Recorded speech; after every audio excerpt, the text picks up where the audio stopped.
Quick question. Can you remember the actual score of any World Cup final from the last 20 years? Probably not, but I bet you remember these. We almost never remember the football. We remember the moments around it, the drama, the heartbreak, the madness. Let me show you what I mean. In 2002, Brazil's Ronaldo, one of the greatest strikers who ever lived, shows up to the World Cup with possibly the worst haircut in football history. A shaved head with one little tuft of hair left at the front. The whole world was talking about it. Why would he do that? Here's why.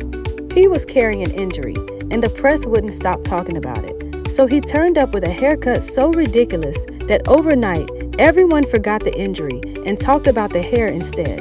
It was a distraction, and it worked perfectly. Then he scored both goals in the final and won Brazil the World Cup. The man hid a master plan inside a bad haircut. In 2006, Zinedine Zidane, one of the greatest to ever play, in the last match of his entire career, walks up to Italy's Marco Materazzi and headbutts him in the chest. A red card in the finals. That was his last ever game.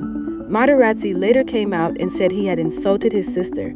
France lost on penalties, and the greatest career in French football ended not with a trophy, but a send-off the whole world watched in disbelief. In 2010, the first World Cup on African soil, the whole continent was behind Ghana, the last African team standing.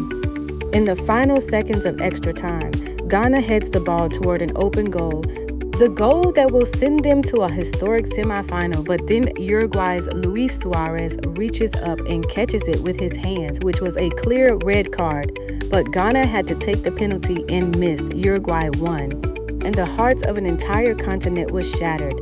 That's also the tournament of the vuvuzelas, that endless droning buzz that made every match sound like an angry beehive.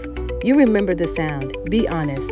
In 2014, Luis Suárez does something nobody could believe. In the middle of a match, he bites an opponent. He bites him on the shoulder at a World Cup.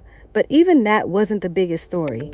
Because the host nation, Brazil, the most successful football country on earth, got beaten in the semifinal by Germany. 7-1, a national humiliation so deep that Brazilians still talk about it till date. In 2018, a 19-year-old kid announces himself to the entire planet. Kylian Mbappé tears Argentina apart in a single game, scoring twice in 4 minutes, knocking Messi out, and becoming the first teenager since Pelé to score in a World Cup final. France wins the World Cup.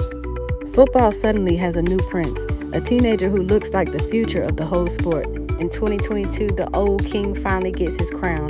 Lionel Messi, the closest thing football has to a god, chasing the one trophy that escaped him his entire career, in his very last shot at it. And standing in his way, Mbappé, the kid from 2018. The final everyone now calls the greatest of all time. Messi won, and grown adults across the planet cried watching a man finally lift the only thing he never had.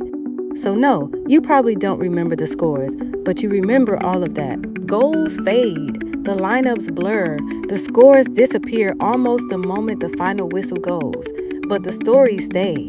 The haircut, the headbutt, the handball, the bite, the buzzing horns, the kid arriving, and the old king finally crowned.